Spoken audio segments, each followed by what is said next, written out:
করা হয়। আল্লামা সাঈদী রাহিমাহুল্লাহ এই স্বপ্ন দেখতেন এ দেশ কোরআন দিয়ে চলবে। তিনি স্বপ্ন দেখতেন এই দেশ ইসলাম দিয়ে চলবে। তিনি স্বপ্ন দেখতেন এই দেশ সব লোকের শাসনের মাধ্যমে চলবে। তার একটা সুযোগ এসেছে 5ই আগস্টের পরে।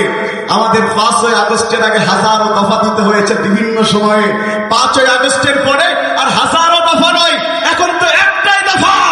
যেদিন আল্লামা সাঈদী রাহিমাহুল্লাহ ফাঁসির রায়ের ঘোষণা আসে আন্তর্জাতিক অপরাধ ট্রাইব্যুনাল থেকে, এই খবর যখন টেলিভিশনে দেখাচ্ছিল, আশাশুনির একজন মানুষ, নাম তার আব্দুস সালাম, বয়স তার 65 বছর। কথা শুনতেছেন আপনারা? নাম কি? আব্দুস সালাম। বয়স কত? পাশ দিয়ে হেঁটে যাচ্ছে দোকানের, টেলিভিশনে তখন দেখাচ্ছে। একজন তাকে ইয়ারকি মনে বলছে, মোল্লা তোমার হুজুরের তো ফাঁসি হয়ে যাবে। সে টেলিভিশনের সামনে যায় না। তখন আবেগে টেলিভিশনের সামনে যায় যখন খবর শুনছিল যে আল্লামা সাঈদী রাহিমাহুল্লাহ ফাঁসির রায় দেওয়া হয়েছে, লোকটা বাচ্চার মতো কাঁদতে কাঁদতে, ডুকরে কাঁদতে কাঁদতে বাড়ির দিকে দৌড়িয়েছে। বাড়ি পৌঁছানোর পরে তার স্ত্রীকে ডাক দিয়ে বলছে, আমার যে কাফনের কাপড় আছে সেটা বের করে দাও। স্ত্রী অবাক হয়ে বলছে যে আপনি নিজের কাফনের কাপড় কিনে রেখেছেন যাতে আপনি মারা গেলে সেটা দিয়ে আপনার দাফন করা হয়, আপনি তো এখনো মারা যাননি, আপনার কাফনের কাপড়ের কি দরকার? তখন লোকটা 65 বছর বয়সের মুরব্বী বাচ্চাদের মতো ডুকরে কাঁদতে কাঁদতে একটা পর্যায়ে বলছে, মানে কাদার কারণে সে বলতে পারছে না কথা, এক পর্যায়ে নিজেকে সামলিয়ে তার বিবিকে বলছে, দেখো যেই মানুষটাকে আমি সবচেয়ে বেশি ভালোবাসি তিনি হচ্ছেন আল্লামা সাঈদী সাহেব। তার ফাঁসির রায় হয়েছে। আমি আমার ছেলে যে কিনা সাতক্ষীরা কদমতলায় থাকে তার কাছে ফোন করেছি, সে আমাকে জানিয়েছে সাতক্ষীরা কদমতলার 0 পয়েন্ট থেকে একটা মিছিল হবে সাঈদী সাহেবকে অবৈধ রায় দেওয়ার বিরুদ্ধে।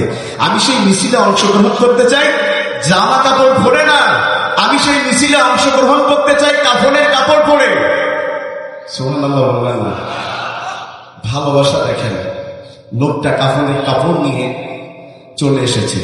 এই লোকটা সরকারি চাকরি করত, ঘুষ না নেওয়ার কারণে অপরাধীদের ষড়যন্ত্র চাকরি থেকে তাকে চলে আসতে হয়। এই মানুষটা পরবর্তীতে একটা মসজিদে 12 বছর বিনা বেতনে মুয়াজ্জিনি করেছে। এত ভালো মানুষ ছিলেন এই লোকটা। তিনি চলে আসলেন সাতক্ষীরা কদমতলায়। মিছিল যখন শুরু হলো, আপনাদের মধ্যে যেমন অনেক আবেগী লোক থাকছেন যে মাঝে মধ্যে এমনিতেই দাঁড়িয়ে স্লোগান দিচ্ছেন, কিছু মানুষের আবেগ বেশি, ওই মুরব্বীরও আবেগ প্রচুর বেশি ছিল। সে মিছিলের সবার সামনে দাঁড়িয়ে স্লোগান দিতে শুরু করেছে। যখন তার কণ্ঠ বারবার উচ্চকিত হচ্ছিল সাঈদী সাহেবের নিয়ে অবৈধ রায় মানি না, মানব না, হঠাৎ করে চারিদিক থেকে প্রশাসনের লোকেরা, সরকারি দলের ক্যাডার বাহিনীরা চারিদিক থেকে যখন মুহুর্মুহু গুলি করা শুরু করলো, আমাদের ভাইদের শরীরে একের পর এক গুলি ঢুকতে লাগলো। ওখানে শুধু শুধু জামাত শিবিরের লোক ছিল না, ওখানে তো সর্বদলীয় মানুষ ছিল যারা আল্লামা সাঈদীকে ভালোবাসতো। কারণ আল্লামা সাঈদী এদেশে শুধু জামাত ইসলামীর সম্পদ ছিলেন না, তিনি ছিলেন গোটা 18 কোটি মানুষের সম্পদ। মিছিল যখন হচ্ছিল, যখন গুলি খেয়ে খেয়ে আমাদের ছেলেরা পড়ে যাচ্ছিল, এই মুরব্বী এগিয়ে যে এই ছেলেদেরকে নিয়ে হসপিটালে নিয়ে যাওয়ার চেষ্টা করেছে। তাকে মার করেছে বাহিনীর লোকেরা, এই লোকটাকে গুলি করেছে। গুলিটা লোকটার বুকে যেয়ে লেগে গেছে, লোকটা একেবারে জমিনে পড়ে গেছে। জমিনে পড়ে যাওয়ার পর তাকে যখন হসপিটালে নিয়ে যাওয়া হচ্ছে, নিয়ে যাওয়া যাচ্ছে না, প্রশাসনে ঘিরে রেখেছে পুরো হসপিটাল। একটা পর্যায়ে লোকটা যখন যন্ত্রণা সহ্য করতে না পেরে খালি মুখ দিয়ে একটাই কথা বলছে, পানি পানি পানি। ওই সময় ওই জায়গাতে আমাদের কোনো ভাই দাঁড়াতে পারেনি, তার চারপাশে তখন এই সন্ত্রাসী বাহিনীরা দাঁড়ানো, সরকারি দলের ছাত্র সংগঠন, যুব সংগঠনের ছেলেরা দাঁড়ানো। এ যখন পানি চেয়েছে, ওই পত্রিকার বরাত যেটা আমি আপনাদেরকে শোনাচ্ছি, তখন ওই ছাত্রলীগের একটা ছেলে তার প্যান্টের জিপার খুলে তার মুখে প্রস্রাব করে দিয়েছে আর বলেছে পানি খা। ওই মানুষটার জীবন তখন যায়, তার মুখে প্রস্রাব গিয়েছে, তার কোনো যায় আসে না। মৃত্যুর মুখে দাঁড়িয়ে ওই আব্দুস সালাম মোড়ল হাত তুলে দোয়া করছে, আল্লাহ আমার জীবনের বিনিময়ে হলেও যেন আল্লামা সাঈদী সাহেবকে তুমি বাঁচিয়ে রাখো। লোকটা মারা গিয়েছে, শুয়ে আছে আশাশুনিতে। কি শিক্ষা রেখে গিয়েছে! ব্যক্তি সাঈদীর জন্য সে জীবন দেয়নি, সে জীবন দিয়েছিল সেই সাইদির জন্য যে সাইদি কোরআনের রাজ কায়েমের স্বপ্ন দেখত। ব্যক্তি সাইদির জন্য আব্দুল সালাম মোড়ল জীবন দেয়নি।